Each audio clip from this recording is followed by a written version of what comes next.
इस क्वेश्चन में देखो 2023 के फरवरी में आया है, शिफ्ट 2 का क्वेश्चन है। कह रहा है a coil is placed in magnetic field. ठीक है, किसी कॉइल को हम लोग मैग्नेटिक फील्ड में रख दिए हैं। Such that plane of coil is perpendicular to the direction of magnetic field. ठीक, कुछ इस तरह का सिचुएशन कह रहा है कि एगो कॉइल लिए, इसको मैग्नेटिक फील्ड में रख दिए, तो मान लेते हैं मैग्नेटिक फील्ड अंदर की तरफ है।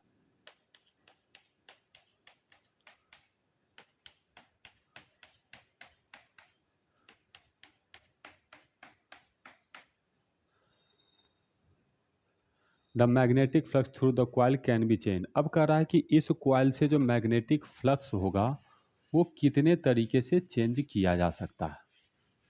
ऐसे तो अगर मैं फ्लक्स कैलकुलेट करूं तो फ्लक्स जो होगा वो मैग्नेटिक फील्ड बी होगा इनटू इसका एरिया पाई ए स्क्वायर होगा। मैग्नेटिक फील्ड बी और एरिया पाई ए स्क्वायर। अब यहाँ पर मैग्नेटिक फील्ड हमें इस कॉइल के परपेंडिकुलर दे दिया है, तो यहाँ एंगल का कोई कंपोनेंट नहीं आएगा। तो कह रहा है by changing the magnetic field of the coil, magnitude of magnetic field. तो अगर मैग्नेटिक फील्ड हम चेंज करेंगे तो क्या फ्लक्स चेंज होगा? बिल्कुल चेंज होगा। तो पहला ऑप्शन तो सही है। By changing the area of coil, इस कॉइल का एरिया चेंज करेंगे, ए अगर मैं बदलूंगा तो फ्लक्स भी चेंज होगा, तो ये बात भी सही है। कह रहा है by changing the angle between the direction of magnetic field and the plane of coil. अब अगर इस प्लेन को मैं इस एक्सिस के अबाउट गोल गोल घुमाऊंगा तो इसका एरिया एंगल बनाने लगेगा। तो एंगल बनाएगा तो उस केस में फाई हो जाएगा बी इंटू पाई ए स्क्वायर इंटू कॉस थीटा। तो कह रहा क्या थीटा बदलने पर फ्लक्स चेंज होगा? बिल्कुल चेंज होगा। तो सी भी ऑप्शन हम लोग को सही है। कह रहा by reversing the magnetic field direction abruptly without changing its magnitude. अभी मैग्नेटिक फील्ड अंदर की तरफ है और तुरंत मैंने मैग्नेटिक फील्ड बाहर की तरफ कर दिया, तो क्या फ्लक्स चेंज होगा?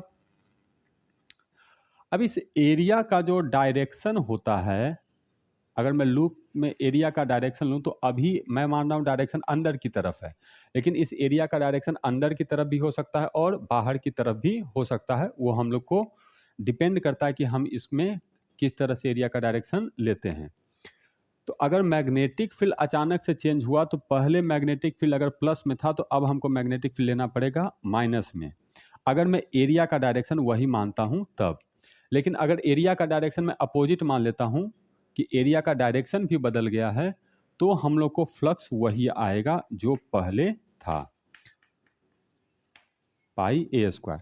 तो एक में मान लेते हैं कि शुरू हम एरिया का डायरेक्शन नहीं बदले हैं तो ये प्लस होगा और एक में माइनस, और यहाँ प्लस माइनस दोनों पॉसिबिलिटी है। तो हम लोग को अब इसके हिसाब से क्या रिवर्स करने पर मैग्नेटिक फील्ड को रिवर्स करने पर फ्लक्स चेंज करेगा? हाँ, एक बार प्लस होगा तो एक बार माइनस होगा, अगर मैं एरिया का डायरेक्शन कांस्टेंट मानता हूं तब। तो अगर एरिया का डायरेक्शन कांस्टेंट मानते हैं तो ये वाला ऑप्शन भी हम लोग को सही है। पहले फ्लक्स था -10 तो अब फ्लक्स हो गया +10, तो फ्लक्स में तो चेंज हुआ है। हमें इसमें सही गलत नहीं बताना है, हमें मोस्ट अप्रोप्रिएट आंसर बताना है।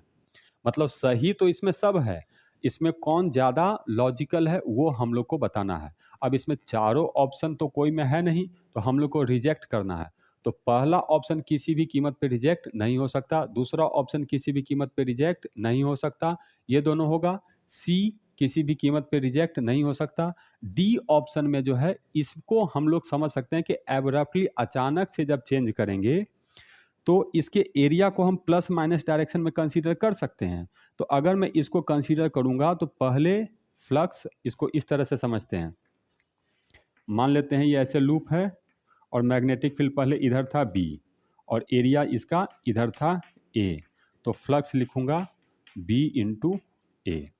अब ये तो लूप है, अब अचानक से मैंने क्या किया, मैग्नेटिक फील्ड को चेंज कर दिया, तो मैग्नेटिक फील्ड इधर आ गया बी, तो इसका एरिया भी तो इधर भी हम मान सकते हैं ए, तो ये बी इंटू ए हो गया। तो इस केस में फ्लक्स हो जाएगा बी इंटू ए। लेकिन अगर मैं एरिया का डायरेक्शन वही मानता हूँ जो पहले से था, एरिया के डायरेक्शन को कांस्टेंट मानता हूँ और मैग्नेटिक फ्लक्स फील्ड इधर आ गया, तब फ्लक्स हो जाएगा हम लोग को माइनस बी इंटू ए। तो यहाँ पर दो पॉसिबिलिटी है, तो मोस्ट अप्रोप्रिएट जो आंसर है जिसको हम रिजेक्ट कर सकते हैं वो आंसर है डी।